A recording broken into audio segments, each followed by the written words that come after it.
Assalamualaikum warahmatullahi wabarakatuh. Waalaikumsalam warahmatullahi wabarakatuh. Bertemu kembali dengan kami, YouTuber yang sangat luar biasa. Hari ini kita akan melanjutkan diskusi kita yang kemarin berkaitan dengan sex education. Ya, siap. Karena kemarin ada beberapa hal yang belum sampai kita bahas sampai ke akar-akarnya. Hari ini kita akan membahas kelanjutan tema tersebut, tentu dibarengi dengan orang-orang yang sangat pakar sekali berkaitan dengan edukasi. Wah, kesalahan B. Kan begitu, benar kan? Oke. Edukasi. Kita pencinta pendidikan. Pendidikan. Masuk pendidikan Syekh. Oke, kita langsung aja ya, biar nggak bertele-tele berkaitan dengan pembahasan ini. Nah, kemarin kita membahas tentang seks edukasi itu karena kita melihat atau menilai bahwa seks edukasi ini penuh dengan tanda kutip. Ya, tanda kutip itu penuh dengan kegelisahan, khususnya bagi kami secara pribadi karena kami ini bisa dikatakan sebagai orang yang awam berkaitan dengan hal tersebut. Nah, ada beberapa kategorisasi di sini. Kami membahas dari artikel-artikel yang tentu sudah kami anggap sebagai kredibel karena yang menulis itu adalah seorang dokter, ya, seorang dokter yang namanya Dr. Fadil Riza Makarim. Iya. Nah, mungkin kalian kalau penasaran artikelnya, di situ ada artikel Halodoc ya.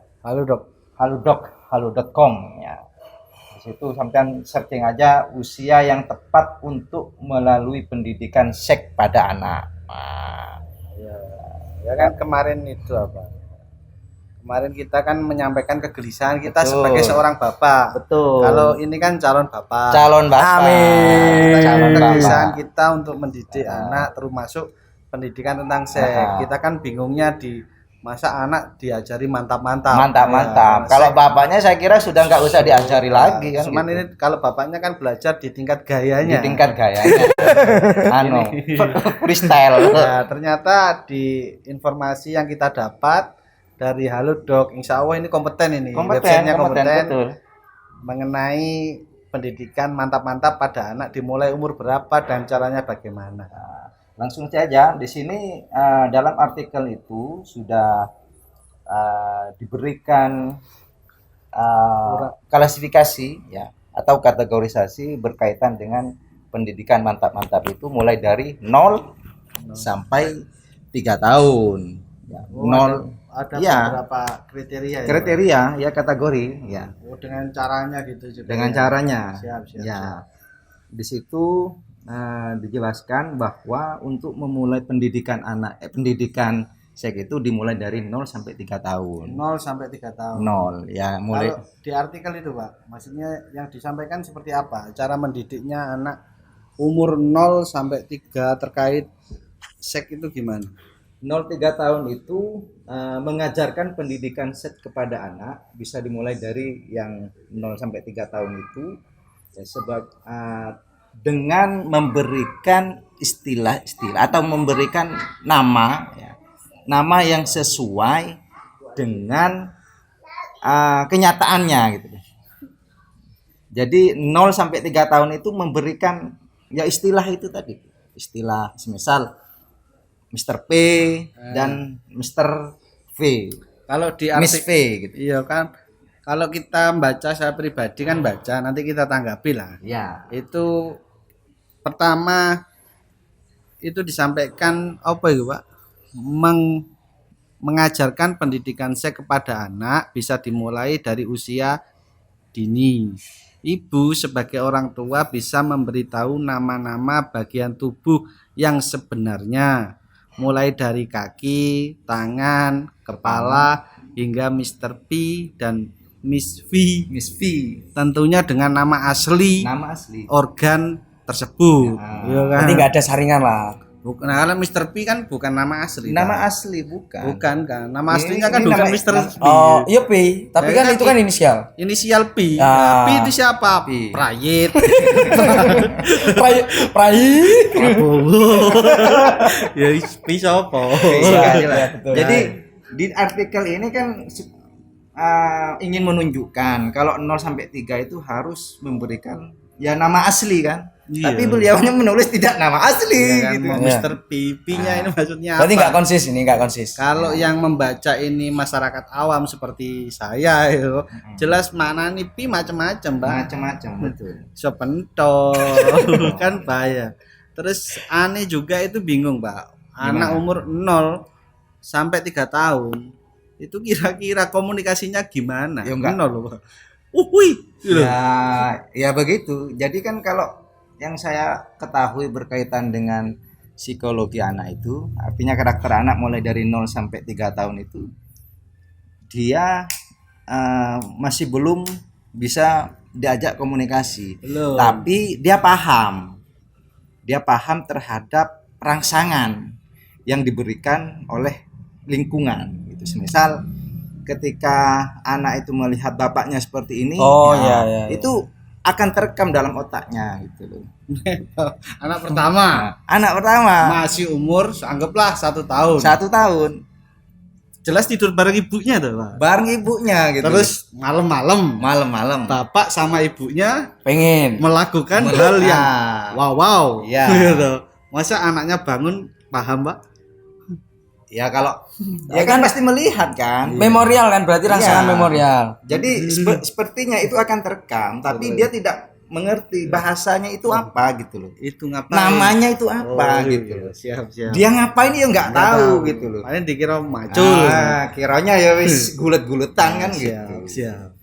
Nah, dari sini ya dari kategori ini yaitu ingin menunjukkan nama asli organ itu. Semisal anggaplah kalau di saya di daerah saya Madura itu yo pala, Pala. pala, Bukan itu bukan. bukan kontol. Bukan gembok ya, Bang? Bukan. Kalau gembok itu bahasa di Madura itu kontol. Oh. Gembok itu kontol, bukan jorok, bukan jorok. Bahkan ada yang di Sergata itu nama-nama pujuk itu pujuk.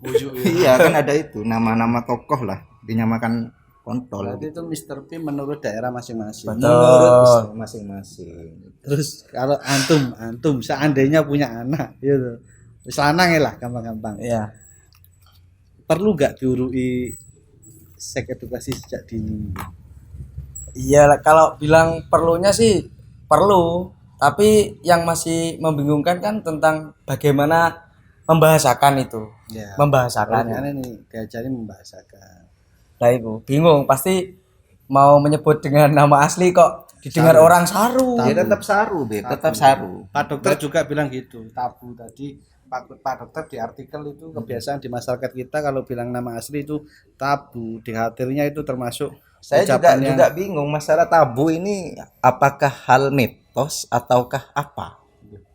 Kalau tabu istilah tabu apakah asing ataukah dosa Mungkin bisa diartikan itu tidak biasa didengar atau tidak biasa di masyarakat, tidak biasa, akhirnya dinamakan tabu. Mungkin kalau sudah membudaya bisa jadi itu enggak tabu kan gitu. Terus kalau menanggapi artikel itu tadi Pak ya, kan harus dibahasakan asli anggota tubuh. Jadi anak 0 sampai 3 tahun batas-batas seorang ibu atau bapak mengenalkan kepada anak itu terkait anggota tubuh kita diberitahukan kepada anak, termasuk kunam itu tadi. Ya kan? Kunam itu asli apa enggak? Kunam kan walian. Malangers. Malangan. Artinya pokoknya nama asli lah. Kalau di TK itu ada Pak nyanyian, cuman nggak lengkap kalau menurut artikel ini. Nah, Nyanyian sing Pundak, lutut kaki, wajari pundak, lutut teli, lutut. Jadi kudu. Tapi kan nggak lengkap. Itu juga tabu. Mungkin mau mengajari tabu. Kepala dulu. kepala, pundak, lutut, kaki. Seharusnya kalau menurut artikel itu ya seperti itu. Seperti itu. Harus disampaikan. Diurut. Yo. Juga harus kepala, pundak, Iya, iki nih piye terusan, Beb? Iya. Nenennya gitu. Iya. Cewek. Iya. Nek arek kecil kan belum duwe. Heeh. Oke, berarti sudah paham ya? Iya, itu nanti mungkin yang lain bisa nanggapi. Ya, lewat nanggapi komentar. menurut para penonton ini, menurut kalian bagaimana untuk memberikan pembelajaran seks Ya, ya terhadap anak. anak itu mulai dari 0 sampai 3 tahun itu, yang di dalam artikel itu menjelaskan harus mengajarkan anak dengan nama aslinya, anggota tubuhnya itu dengan nama asli. Tapi perlu digarisbawahi untuk kita pribadi, bukan yang pas umur 0 sampai 3 tahun baru lahir anak pertama-tama diajari Mister Penis gitu. Jangan, tidak penting itu sebenarnya. Kalau yang dalam penting kita kan diadani dulu, Ya, yang masa penting- kondom kan nggak mungkin, betul. kan Yang nggak mungkin penting gitu. itu dikenalkan sama Tuhannya itu Nah, siapa, yaitu Allah dengan diadani, bukan baru lahir langsung di Iya. anakku ini adalah Jadi ya tergantung kebijakan orang tuanya masing-masing lah gitu. Jadi jangan dipahami secara literlekan begitu. Oke ya, paham ya? Paham ya. Lanjut. Lanjut dong. Sekarang Usia 4 sampai 5 tahun. nah, caranya Di usia ini kita sudah bisa mengajarkan nama-nama dari bagian tubuh internal dan eksternal, khususnya bagian-bagian yang reproduksi. Kamu juga bisa menjelaskan bagaimana bayi bisa berada dalam rahim seorang ibu. Namun bahasa yang digunakan harus disesuaikan dengan usianya, alias tidak boleh vulgar. Nah, tadi harus nama asli, yang sekarang boleh menjelaskan tapi jangan vulgar. Jadi dalam diri manusia itu kan ada organ dalam sama organ luar. Nah, misal ada jantung, ada hati. Manusia bernafas dengan apa? Dan gitu. kira-kira ini sebenarnya pertanyaannya arahnya ke anak 4 sampai 5 tahun itu ya seumuran anak saya yang nomor 2, bisa komunikasi dengan Kepo lah, kritis, banyak kepo-keponya. pertanyaan. Nah, kalau kira-kira untuk menjawab pertanyaan, Pak, adik kok ada di perut ibu pas punya adik, Pak saya kok jadi keluar, itu gimana ceritanya? Nah, itu kalau menyampaikannya seperti apa, Pak? Yang tidak vulgar. Kalau yang tidak vulgar ya Komun- nggak bisa, tetap menggunakan kiasan, nggak bisa untuk memberikan. Ya masa mau dikasih tahu tutorial kamu dulu sebelum ada di rahim ibu, misal bapaknya begini dulu, habis itu kamu ada di dalam kandungan ibu selama 9 bulan. Karena biasanya kan seperti itu. Karena sampai dilahirkan, terus anak kecil kan tanya terus. Kok dilahirkan itu gimana caranya? Ya keluar lewat apa? Lah itu kan biasanya orang tua bingung. Lewat apa? Terus kok bisa masuk perut? Itu lewat mana? Caranya gimana masukin di perut? Itu kan saya kira banyak orang tua yang Ya bingung. mau menjawab seperti itu. Biasanya kan paling pol kalau saya pribadi wis gak usah takut ben nek wis gede. Iso. Lah ya. Iso. Karena kan seks itu ya bagian dari kehidupan manusia lah. Artinya jangankan yang pinter, yang bodoh sekalipun ya pasti tahu gitu. Nggak usah dikasih tahu, pasti tahu gitu. Itu kan pertanyaan anak kecil, Pak. Nah, Saya ya. kalau pertanyaan untuk yang di tengah Kalau- ini dibandingnya kelimik dok ya. Kira-kira kan mau nikah. Sudah tahu nggak caranya bikin anak itu? Nah, itu yang paling penting itu, Beb. Yang paling penting itu. Saya kira kan kalau keilmuan tentang seks ini kalau di usia yang matang lah, maksudnya udah remaja kan banyak komunikasi, banyak alat buat mengetahui media, buat tahu contoh, medsos, banyak informasi dari yang sudah menikah kan bisa. Cuman memang kalau untuk menjelaskan nanti ke depan buat anak kecil memang saya sepakat dengan Bang Farah, harus punya kiasan-kiasan yang sekiranya anak kecil ini tidak kebingungan untuk memahami itu.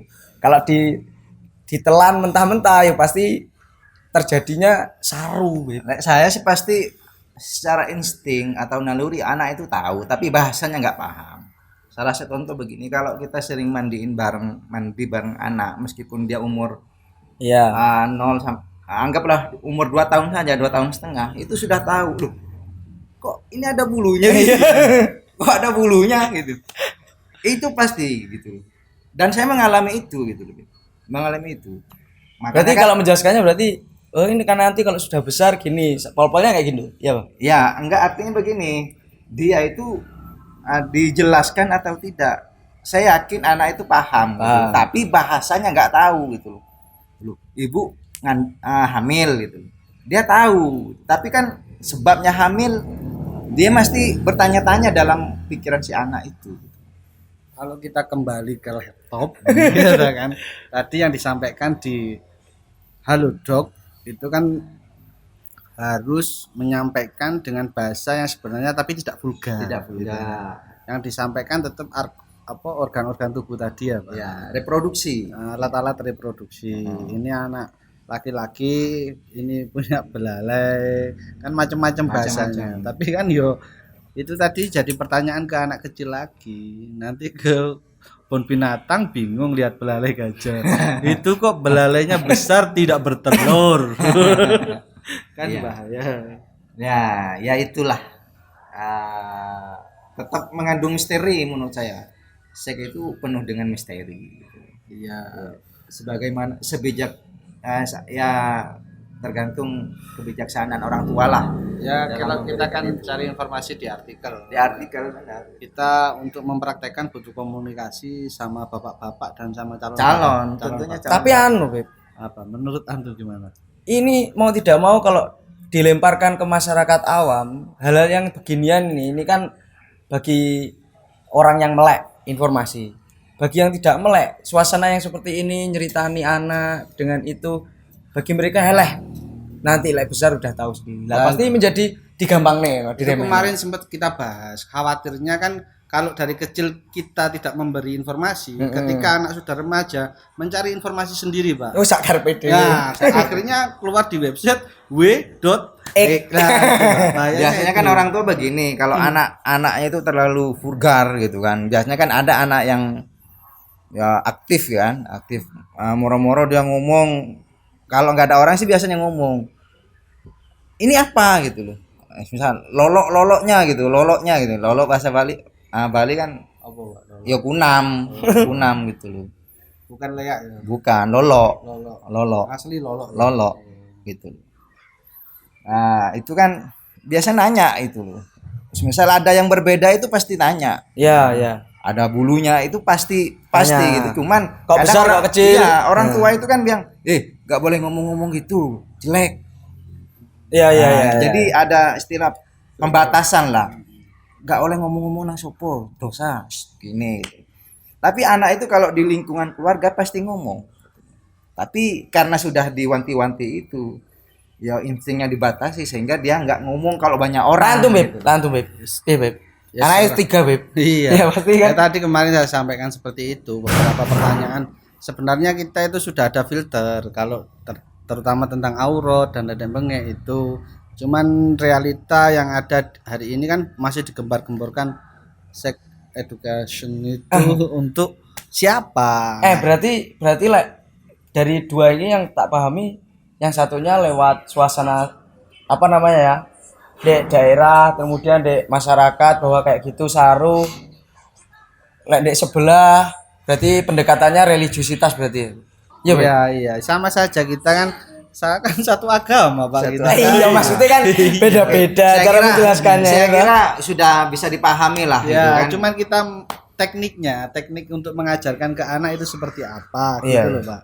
Ya kan? Nah, kita mencari informasi Informasi, di website itu. Kita bandingkan menurut yang kita dapat itu masuk atau tidak. Kalau Masuk. tidak masuk ya kita buang. Ya kan ini kan hanya memberikan informasi aja sih, bukan sesuatu yang mutlak. Saklek. Kita harus melakukan Ya, itu. tidak berdasarkan ini ya boleh, tapi berdasarkan ini pun hanya sebatas kategorisasi atau informasi khususnya kepada orang tua yang mungkin sudah mempunyai pendidikan yang sudah baik lah seperti itu. Kalau orang desa kan, maksudnya orang tradisional kan, ya nggak mau tahu kan, pasti nggak tahu tentang artikel ini ya dia mempelajari Sesuai instingnya deh. Iya, sesuai dengan instingnya. Tapi ya tidak salah orang-orang desa itu Ya nggak salah. sudah punya filter dari mbah yai dulu. Sudah Betul. punya inilah local wisdom kan Oh gitu. ya, siap. Oke. Kalau Lanjut ya. Lanjut sekarang Lanjut. tadi Di- sampai umur 5. 5. Sekarang usia 6 sampai 8 tahun. Nah, cara mengajarkannya gimana ini? 6 sampai 8 ini berarti sekitar kelas 2 sampai 4 tuh. Oh ya. Ya. Ya, Iya, Beb. Wis bisa main HP. Bisa main los. Browsing los berarti. dia orang tua sebaiknya mulai membicarakan apa yang akan terjadi ketika mereka mulai Oh iya, betul betul. puberitas. Apa ini? Puber ya? Pubertas ya. Pubertas gitu. Kan menjelang itu. Ya. Kalau cewek 9 Tujuannya sebagai persiapan anak ketika mengalami masa tersebut. tersebut. Jadi kan mesti ada gejolak loh. Mimpi Iki, bas. kok- Iya. Kok, kok ngaceng? Ini pernah kejadian ini. Anak saya, Beb. Ya. Pada kejadian. Dia mungkin ada yang berbeda kan di dalam Dirinya. tubuhnya itu. Dia pengen pipis. Nah, saya nggak tahu ini. Ya ini mungkin kebesaran Tuhan gitu. Dia pengen pipis tapi ya kok ngeceng. Kan berdiri gitu. Dia ini kenapa ininya gitu, ini kenapa ininya gitu loh. Pas tak pegang, loh ternyata sudah berdiri gitu. Sudah uhui gitu loh. Oh berarti dia pengen kencing. Nah, kalau yang di tengah ini kalau berdiri pengen apa kan? Beda, bro. Pengen orasi. Beda. Nah itu kejadian berarti kan ya memang yang bisa mendirikan itu yo bukan kita sebenarnya, ada kekuatan lain lah ya di luar manusia itu sendiri yang mengatur. Beda kalau sudah, maksudnya kalau udah wis ngerti pasti beda. Beda. Kalau ini saya juga pernah kejadian kalau masalah apa mengenai terutama anak perempuan. Dulu saya ngajar di desa, Pak, di SD, di MI, anak kelas 4 itu sudah menstruasi. Tapi karena tidak pernah dapat informasi dari itu, dari orang tua juga tidak. Pas pada waktu itu real ini dia itu nangis di kamar mandi karena khawatir itunya keluar darah, Pak. Dikira itu penyakit. Jadi mulai jam 9 sampai jam 2 itu tidak mau keluar di kamar mandi. Real ini. Real itu. Real. Ini dapat informasi dari temannya, katanya temannya kakinya berdarah. Waduh, khawatirnya kini kan sebagai seorang guru, terus guru-guru kan wedi arek iki semaput mari kene Entekan darah. kehabisan darah kebacok tau bo tibanya Bocor. karena tidak ada Bocor. komunikasi. Penting gitu. Kalau itu Penting. saya sepakat itu. Sepakat. Harus, Ya, nah ini sepakat memang. harus diberitahu. Ya, termasuk anak yang kecil itu, oh enggak ini enggak apa-apa, kamu berarti pengen kencing karena kan masih umurnya 3 tahun. betul. Tapi kalau sudah 19 tahun ngaceng, bukan kencing lagi itu. Kencingnya beda, Beb. Beda. Betul. Makanya harus Kalau itu nanti disalurkan pada tempat yang halal. Halal gitu. Halal. Bukan pada tempat yang Ya Allah deh. itu lucu itu. bukan sampah saja yang dibuang pada tempatnya. Boleh. Boleh kan gitu. Udah, Beb. Sepakat ya, berarti Iya. Itu sepakat. Sepakat, nggak Karena ada. bahayanya kalau tidak diajarkan tadi banyak Miss kepada anak. Ya. Khawatirnya kalau anak laki-laki yang masih kecil, kalau saya dulu dibahasakan metu kayu nih, Pak. Ketika mau pipis cerik-cerik, Pak. Tolong aku, Pak. Asli tolong. Jadi ini ibuku, iku metu kayu nih. Waktu itu ibu mau bilang ngaceng ya gak pantes. Ati ngomong nguyu ya gak nutup pikiranku. Wis iku metu kayu nih, kan wedi, Pak. Ati nguyu kan dadi kini ati pipis takut bukan yang keluar bukan air, kayu, Pak. Kayu sono, kayu jati ya berat dai. Penting komunikasi itu pada waktu itu ini tanda-tanda mau kencing. berarti kalau pas anak gitu belum paham, Pak ini keras. Bapak cuma bilang pipiskan Iya. pipiskan, Keluarkan jangan ditahan. Tapi bapaknya harus cerdas. Harus cerdas. Kalau bapaknya nggak cerdas bahaya. Loh, anaknya bicik cilik ngono iku dikira sange. Anakku sange. Kan bahaya, Pak. Bahaya. Bapaknya juga harus cerdas. Bapaknya Harus cerdas. betul. Ya, oke, paham ya. Paham. Antara 6 sampai 8 ini saya kira sudah Siapa, Pak? oke. Sekarang di usia 13 sampai 18 tahun. Wah, ini yang paling luar biasa ini. Nah. Itu tahap di mana anak mulai tertarik dengan lawan jenisnya. Wah, lawan jenis ini SD, SMP, Ya, lawan jenis. Ya. Terus Iku oleh SMP karenanya, sampai SMA iku, Bang. pasangan sah-sah saja membahas masalah cinta, keintiman, dan cara mengatur batas dalam hubungan mereka dengan lawan jenisnya. Jadi ya di masa ini kan sudah sangat mengerti kan akan gejolak Betul. perubahan hormon yang ada dalam tubuhnya itu. Dia harus memberikan ya filter-filter yang sangat kuat, itu bisa jadi filter dari sosial, agama, dan sebagainya itu. Artinya kan dia sudah mulai tertarik dengan lawan jenisnya gitu. Si Wis ngerti wong wedok ayu. wis ngerti, wis iso macul iki. Umur 13 sampai 13 iki wis iso 18. Kan banyak yang terjadi fenomena sosial. Banyak anak SMP itu yang hamil di luar nikah. Ya. Terus banyak anak yang umur-umur SMA itu juga seperti itu. Ya mungkin karena kurangnya informasi terkait seks edukasi ini. Seks edukasi. Kalau di kita lagi-lagi di agama Islam, makanya agama Islam itu agama yang rahmatan lil alamin. rahmatan lil alamin. Kita dari kecil sudah diajari aurat. Betul. Kita diajari mana mahram, yang boleh disentuh, yang tidak boleh disentuh. Secara otomatis Termasuk juga diajari bagaimana ketika kita sudah orgasme. Mulai penyerangan ini, terima ya kasih. kan, sudah Betul. orgasme, dia diajari untuk mandi besar kan gitu. Bahasanya bukan ya junub lah. Junub. dan diajari doanya. Doanya, apakah kamu bisa doanya? Doa apa ini? Doa junub. Jinabat. Oh, mandi jinabat. Iya. Ya, harus dong, harus bisa. Contohnya mulai. Calon bapak ini harus Nawaitul ghusla lirafil hadasil akbari fardholillahi ta'ala. Oke, Kan bener enggak? Oh iya, Oke. masuk. Iya. Tapi anu, Beb, menarik sekali dari Tapi pergeseran secara usia. teknis begini, entar Gimana? dulu, kita kasih triknya. Oh, kasih trik. Biasanya Boleh. kalau malam pertama itu kan masih banyak orang ya, Beb. Kalau kita mau mandi basah, kan sungkan ya nggak sungkan. Jadi ya biar kita nggak kelihatan kalau kita habis mantap-mantap, biasanya kan kita mandinya separuh dulu gitu kan. Entah itu tangannya dulu, entah cuci muka dulu kan gitu. Baru kalau sudah nggak ada orang, baru bisa mandi besar lagi gitu loh. Kalau jelas enggak peduli. Enggak peduli. Yang namanya udah sah. Anu, Beb. tidak tahu malu. Dari setiap waktu ada keramas. Tapi menarik, Beb, kalau membahas tentang edukasi anak tadi. Edukasi bukan edukasi anak. Apa? Oh, seks edukasi pada anak. Jadi maksudnya yang saya tertarik itu tadi di pergeseran usia. Jadi Zoya Amirin itu kan seksolog. Pernah dengar itu kan waktu di channelnya dia pernah bilang kalau di usia anak yang mulai dari 6 sampai 8 kemudian ada 9 sampai 12 tadi itu usia yang aman lah untuk menjelaskan kepada anak. Soalnya dalam kasus yang lain pernah ada kasus bapaknya sama ibunya itu main pintunya lupa dikunci, Beb. Terus kemudian anaknya yang pertama itu nggak sengaja mau ambil barang, bapaknya sama ibunya yang kaget, bingung, aduh apa yang menjelaskan. Kemudian ya akhirnya datang ke seksolog. Padahal sama Mbak Zoya itu tadi dijelaskan bahwa itu nggak apa-apa karena di usia segitu anak sudah bisa menjelaskan atau